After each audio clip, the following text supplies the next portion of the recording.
ఇవాళ ఒక మంచి మాటతోటి ఈ కార్యక్రమాన్ని మనం ప్రారంభించుకున్నాం.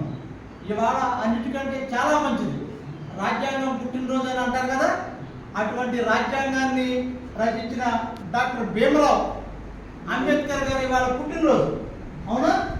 ఇవాళ ఆయన పుట్టినరోజు అంటే ఈ లోకంలో ఉన్న మన ఇండియాలో ఉన్న సమస్త జనులు స్వేచ్ఛగా సుఖశాంతులతో జీవిస్తున్నారంటే వారికి కొన్ని హక్కులు చట్టాలు ఇవన్నీ ఏర్పాటు చేసిన మహోన్నతుడు ఆయన భీమరావ్ అంబేద్కర్ గారు.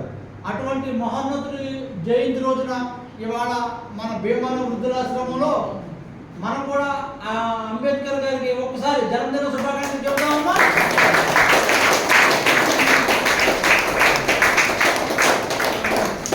ఈ పర్వదినాన్ని పురస్కరించుకుని మన భీమవరం పట్టణానికి చెందిన మేడపాటి కృష్ణారావు గారు శ్రీమతి శాంతరత్నం గారి వారి అబ్బాయి మేడపాటి అనిల్ బాబు గారు వాళ్ళ భోజనాది కార్యక్రమాలు ఏర్పాటు చేశారు.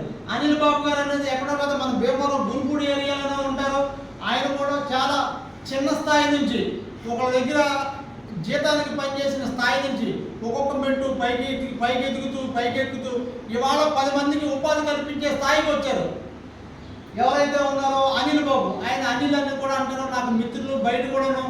అటువంటి చాలా ఉన్నతమైన స్థితిలోకి వచ్చారు. ఇవాళ మన ఆశ్రమంలో ప్రతి నెల ఒకరోజు భోజనం పెట్టడానికి ఇవాళ ఆ భగవంతుడు ఆయన ఆశీర్వదించినందుకు, ఆయన ఎదిగినందుకు ఒక స్నేహితుడిగా నేను కూడా ఎంతో గర్వపడుతున్నాను.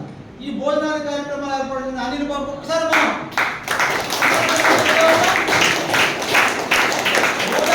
ఆయన ఏర్పాటు చేస్తా ఉన్నారు భోజనాల కార్యక్రమాలు. ఇకపోతే భీమవరం రూరల్ మండలం కొవ్వాడ అన్నవరం గ్రామానికి సంబంధించి యూత్ కుర్రోళ్ళు వచ్చారు. మన ఆశ్రమం ఎలా ఉందో ఏంటో చూడటానికి వచ్చారు. వారికి అవకాశం ఉంటే భవిష్యత్తులో కూడా ఏదో సేవా కార్యక్రమాలు చేయడానికి వచ్చారు. ఒకసారి ఈ కుర్రోళ్ళు కూడా ఒకసారి మనం కూడా స్వాగతం చెబుతాం. ఎందుకంటే భవిష్యత్తులో ఇటువంటి యువశక్తే మా ఏజ్ గ్రూప్ లాంటి వాళ్ళకి కానీ ఇంకెవరికైనా సర్వీస్ చేయాలంటే వీళ్ళ వల్లే అవుతుంది. దేశాన్ని ముందుండి నడిపించే వ్యక్తులు వీళ్ళు. ఇది ఒక 5,000 రూపాయలు, 10,000 రూపాయలు, 1,000 రూపాయలతో డబ్బులతో పొలము. దీని విలువ చాలా విలువైంది, అమూల్యమైంది. అటువంటి యువశక్తి వాళ్ళు మన ముందుకు వచ్చారు. వారికి కూడా ధన్యవాదాలు చెప్తాం. Thank you very much.